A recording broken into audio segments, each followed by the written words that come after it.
दोस्तों, quick study number 1 YouTube channel में आप सभी का स्वागत है।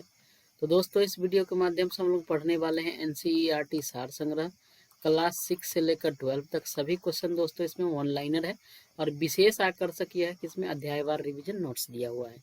संघ लोक सेवा आयोग एवं विभिन्न राज्य स्तरीय परीक्षाओं के लिए समान रूप से उपयोगी है। दोस्तों, इसमें हम लोग भारतीय राज्य व्यवस्था ऑलरेडी कंप्लीट कर लिए हैं। इंडियन पॉलिटी नाम से हमारे चैनल में प्लेलिस्ट बना हुआ है, वहाँ से आप लोग जो है जाकर पीछे का सभी वीडियो कवर कर सकते हैं। अभी दोस्तों हम लोग पढ़ रहे हैं अभी वर्तमान में इसमें हिस्ट्री। और दोस्तों, हिस्ट्री में हम लोग प्राचीन भारत का इतिहास और मध्यकालीन भारत का जो इतिहास का जितना भी पॉइंट देख रहे हैं सभी कंप्लीट कर लिए हैं। ठीक है, अभी पढ़ रहे हैं हम लोग आधुनिक भारत का इतिहास। आधुनिक भारत के इतिहास में दोस्तों हम लोग जो है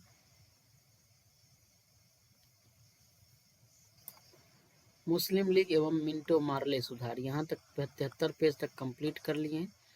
ठीक है, तो बहुत जल्द ही आधुनिक भारत समाप्त होने वाला। उसके बाद हम लोग नेक्स्ट सेशन में देखते हैं साइंस से शुरू करना है या फिर कुछ और सब्जेक्ट शुरू करना है।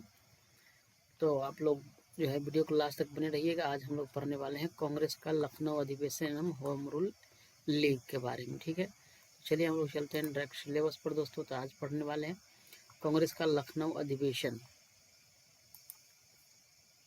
एवं होम रूल लीग के बारे में। ठीक है, तो देख लेते हैं। पहला क्वेश्चन है हमारा।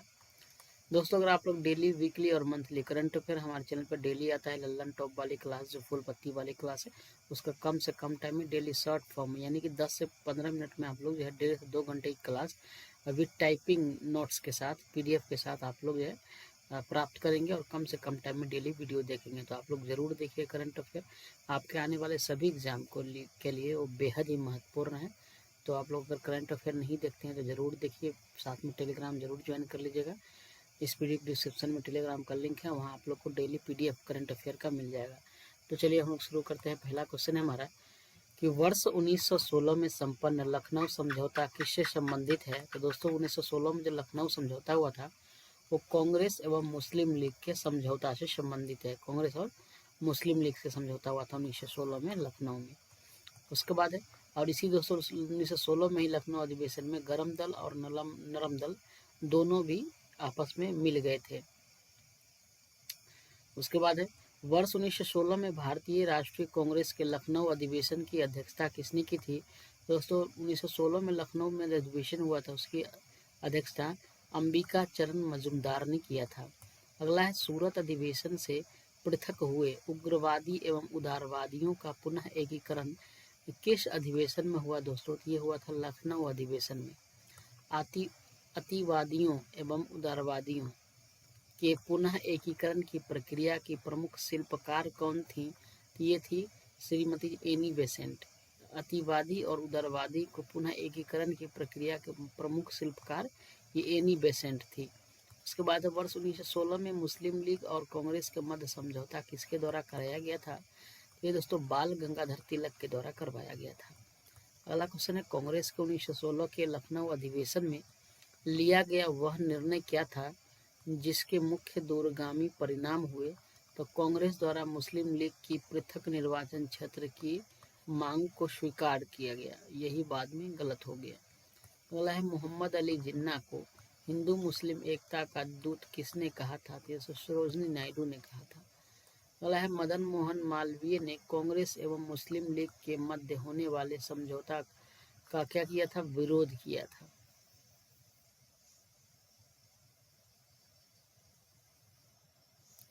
अगला क्वेश्चन है, भारत में होम रूल लीग की अवधारणा किस देश से ली गई थी। तो होम रूल लीग की अवधारणा है दोस्तों ये आयरलैंड से ली गई थी। अगला क्वेश्चन है, प्रथम विश्व युद्ध के दौरान कौन सा आंदोलन भारत में लोकप्रिय हुआ था। तो प्रथम विश्व युद्ध के दौरान दोस्तों होम रूल जो आंदोलन था भारत में वो काफ़ी लोकप्रिय हुआ था। अगला क्वेश्चन है, अप्रैल 1916 में तिलक ने पूना यानी महाराष्ट्र से होम रूल आंदोलन आरंभ किया था, जबकि एनी बेसेंट के नेतृत्व में सितंबर 1916 में अड्यार या मद्रास में होम रूल आंदोलन प्रारंभ किया गया था। अगला है, एनी बेसेंट ने किस साप्ताहिक पत्रिका के माध्यम से स्वशासन की मांग की थी। तो इन्होंने जो है एनी बेसेंट ने कॉमनविल जो एक पत्रिका है दोस्तों उसके मतलब माध्यम से, कॉमनवेल्थ पत्रिका के माध्यम से, ये साप्ताहिक पत्रिका था कॉमनवेल्थ, तो स्वशासन की मांग की थी किसने? एनी बेसेंट ने। अब हम लोग देख लेते हैं दोस्तों होम रूल आंदोलन के बारे में। होम रूल आयरलैंड का शब्द है, होम रूल आयरलैंड का शब्द है। होम रूल का अर्थ स्वशासन है। सर्वप्रथम आयरलैंड में होम रूल लीग की स्थापना रेडमांड द्वारा की गई थी। रेडमांड के द्वारा सर्वप्रथम जो है आयरलैंड में होम रूल की स्थापना की गई थी। किसके द्वारा था? रेडमांड के द्वारा। होम रूल शब्द कहाँ से लिया गया दोस्तों? आयरलैंड से लिया गया था। 1916 ईस्वी में प्रारंभ इस आंदोलन के समय भारत के वायसराय कौन था? लॉर्ड चेम्सफोर्ड था। लॉर्ड चेम्सफोर्ड था। ठीक है, अब हम लोग देख लेते हैं होम रूल लीग में दोस्तों। एक तो थे तिलक का होम रूल, अप्रैल 1916 में शुरू हुआ था, और एक था एनी बेसेंट का होम रूल जो सितंबर 1916 में शुरू हुआ था। ठीक है, इसके क्षेत्र में, तिलक के क्षेत्र में आता था दोस्तों महाराष्ट्र और कर्नाटक, और एनी बेसेंट के क्षेत्र में आता था मद्रास और तमिलनाडु। इसका मुख्यालय कहाँ था दोस्तों? बेलगांव, कर्नाटक। और इसका मुख्यालय कहाँ था एनी बेसेंट का? इनका मुख्यालय अडियार, मद्रास था। इनका जो है तिलक का जो ये एनी होम रूल था, ये दोस्तों समिति स्वरूप था, लेकिन एनी बेसेंट का जो दोस्तों होम रूल था ये अखिल भारतीय स्वरूप था। तिलक का जो होम रूल था दोस्तों, इसमें अध्यक्ष NC केलकर व जोसेफ बैप्टिस्ट थे, और इनके एनी बेसेंट का जो होम रूल था उसके सचिव जॉर्ज अरूडेल थे।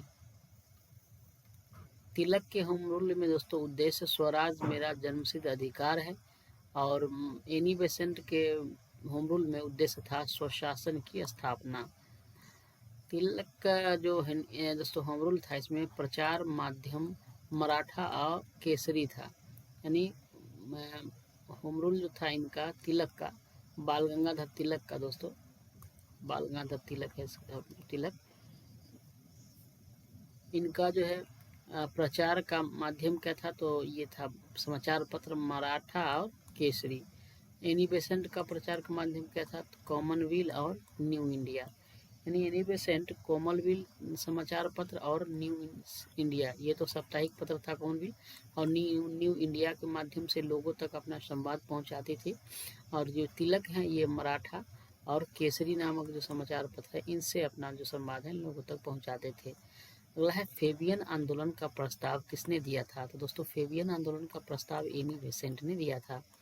तिलक तथा एनी बेसेंट द्वारा बनाए गए होम रूल लीग आंदोलन की शाखाओं को किस वर्ष एक कर दिया गया था? तो इनकी शाखा है दोस्तों 1918 ईस्वी में एक कर दिया गया था। अगला है वर्ष 1915 में अमेरिका में होम रूल लीग का गठन किसके द्वारा किया गया था? किसने किया था? तो लाला लाजपत राय। लाला लाजपत राय ने अमेरिका में 1915 में होम रूल लीग का गठन किया था। Annie Besant home rule league के साथ George Arundale, CP Ramaswamy Iyer, VP Wadia, Motilal Nehru, Tej Bahadur Sapru, Madan Mohan Malaviya आदि संबंध लोग थे, आदि संबंधित लोग से एनी बेसेंट से। ठीक है, इसके बाद आगे देखते हैं। 2 जनवरी 1916 को लंदन में भारतीय होम रूल लीग की स्थापना की गई। इसके महासचिव कौन थे? डी ग्राहम पोल थे। लंदन में जो दोस्तों 2 जनवरी 1916 को लंदन में भारतीय होम रूल लीग की स्थापना की गई, और इसके महासचिव कौन बने? तो महासचिव जो है डी ग्राहम पोल बने थे, डी ग्राहम पोल। अब हम लोग देख लेते हैं दोस्तों ट्रेड यूनियन एवं साम्यवादी दल। ट्रेड यूनियन एवं साम्यवादी दल के बारे में देख लेते हैं। वर्ष 1890 में गठित भारत का प्रथम मजदूर संगठन बॉम्बे मिल हैंड्स की स्थापना किसके द्वारा की गई थी? दोस्तों N M Gokhale sorry N M Lokhande के द्वारा जो है 1890 में बॉम्बे मिल हैंड्स की स्थापना की गई थी। एक मजदूर संगठन था। ठीक, अगला वर्ष 1918 में Ahmedabad textile labour association ATLA की स्थापना किसके द्वारा की गई थी? तो अहमदाबाद टेक्सटाइल लेबर एसोसिएशन जो है ATLA इसकी स्थापना दोस्तों महात्मा गांधी के द्वारा किया गया था 1918 में। गांधी जी ने अहमदाबाद टेक्सटाइल लेबर एसोसिएशन से ट्रस्टीशिप का सिद्धांत प्रतिपादन किया। इसके अनुसार पूंजीपति मजदूरों के हितों की रक्षा करने वाला ट्रस्टी होता है, न कि मालिक होता है। All India trade union Congress की स्थापना कब हुई थी? तो ये 1920 ईस्वी में कहा कि बम्बई में। All India trade union Congress के संस्थापक कौन थे? इसके दोस्तों संस्थापक एन.एम. जोशी थे। N M. Joshi. Lala Lajpat Rai all India trade union Congress के प्रथम अध्यक्ष थे। वर्ष 1929 में नागपुर में संपन्न all India trade union Congress की अध्यक्षता किसके द्वारा की गई? ये दोस्तों जवाहरलाल नेहरू के द्वारा की गई थी। अगला क्वेश्चन है, मई 1947 में स्थापित Indian national trade union Congress की प्रथम अध्यक्षता किसके द्वारा की गई? ये वल्लभ भाई पटेल के द्वारा की गई थी अध्यक्षता। अगला क्वेश्चन है, रूस में कम्युनिस्ट इंटरनेशनल की स्थापना किस वर्ष की गई थी? ये तो मार्च 1919 ईस्वी में रूस में कम्युनिस्ट इंटरनेशनल की स्थापना की गई थी।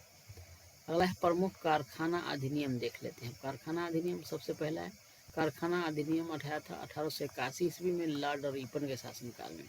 दूसरा दोस्तों कारखाना अधिनियम 1891 में लॉर्ड लैंसडाउन के शासनकाल में। तीसरा कारखाना अधिनियम 1911 में आया था लॉर्ड हार्डिंग द्वितीय के शासनकाल में। चौथा कारखाना अधिनियम दोस्तों 1922 में आया था लॉर्ड रेलिंग के शासनकाल में। पांचवा कारखाना अधिनियम दोस्तों कारखाना अधिनियम 1934 में आया था लॉर्ड विलिंगटन के शासनकाल में। उसके बाद अगला आया था कारखाना अधिनियम 1994, दोस्तों लॉर्ड वेवेल के शासनकाल में आया था। लॉर्ड वेवेल के शासनकाल में आया था। इसके बाद सन 1927 में भारत में सर्वप्रथम 1 मई को मजदूर दिवस यानी लेबर डे मनाया गया, जो भारत में मजदूरों की बढ़ती हुई राजनीतिक चेतना का सूचक था। कम्युनिस्ट इंटरनेशनल के सदस्य बनने वाला प्रथम भारतीय कौन थे? ये थे मानवेंद्र नाथ राय। मानवेंद्र नाथ राय थे। एम.एन. राय मानवेंद्र नाथ राय के सहयोग से ताशकंद में भारतीय कम्युनिस्ट पार्टी की स्थापना किस वर्ष की गई दोस्तों? ये की गई 17 अक्टूबर 1920 ईस्वी में। 17 अक्टूबर 1920 ईस्वी को पहला साम्यवादी कॉन्फ्रेंस का आयोजन कहाँ किया गया? कानपुर में 26 दिसंबर 1925 को। कानपुर षड्यंत्र मुकदमा वर्ष 1924 में ब्रिटिश सरकार द्वारा किस आंदोलन के नेताओं के विरुद्ध चलाया गया था? साम्यवादी आंदोलन के विरुद्ध। अगला है वर्ष 1940 में रेडिकल डेमोक्रेटिक पार्टी की स्थापना किसके द्वारा की गई थी? दोस्तों एम.एन. रॉय के द्वारा की गई थी। क्रांतिकारी साम्यवादी दल की स्थापना वर्ष 1934 में किसके द्वारा की गई? सौम्यनाथ टैगोर के द्वारा। अगला है वर्ष 1939 में भारतीय बोल्शेविक पार्टी की स्थापना किसके द्वारा की गई? दोस्तों की गई एन दत्त मजूमदार। वर्ष 1939 में भारतीय बोल्शेविक पार्टी की स्थापना किसके द्वारा की गई? एन दत्त मजूमदार के द्वारा। अब देखते हैं ब्रिटिश भारत में गठित महत्वपूर्ण आयोग कौन कौन से हैं। सबसे पहले देखते हैं आयोग जनरल गवर्नर जनरल और उसके बाद संबंध। पहला है फ्रेजर आयोग, ये 1902 ईस्वी में आया था।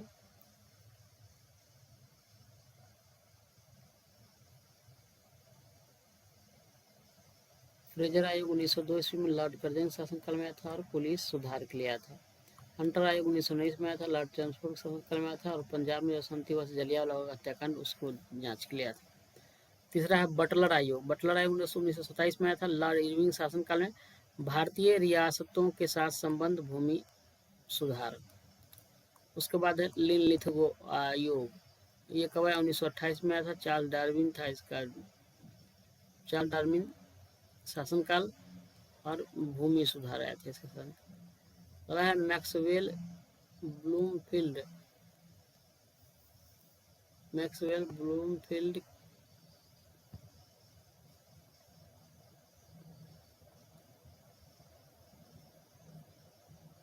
मैक्सवेल ब्लूमफील्ड आयोग 1928, किसके समय लॉर्ड इरविन बारदोली में लगान वृद्धि की जांच के लिए। अगला है हिटले आयोग 1929 में बना था लॉर्ड इरविन शासनकाल में श्रम से संबंधित है हिटले आयोग। शपरू आयोग 1935 लॉर्ड विलिंगटन शासनकाल और बेरोजगारी।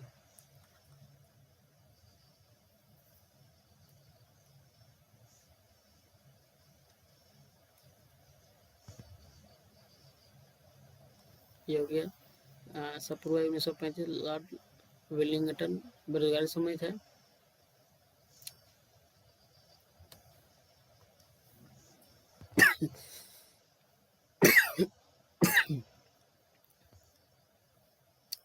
इसके बाद है क्लाइड आयोग 1940 लिलितगो तेभागा आंदोलन। भारत में औद्योगिक कार्यशालाओं व बगीचों में श्रम की स्थिति में सुधार हेतु हुटले आयोग का गठन किया गया था। दोस्तों आज के लिए इतना ही। आप लोग को वीडियो कैसा लगा आप लोग हमें कमेंट करके जरूर बताइए। साथ में दोस्तों आप लोग लाइक नहीं करते हैं प्लीज़, तो मैं इतना दोस्तों आप मेहनत करता हूँ, आप लोग मेहनत करते हैं, आप लोग को सफलता नहीं मिलेगी तो कितना ख़राब लगेगा। तो मैं आप लोग के लिए इतना मेहनत कर रहा हूँ, तो आप लोग का अगर फ़ायदे में है वीडियो तो एक बार आप लोग प्लीज़ लाइक ज़रूर करिए वीडियो को, ठीक है।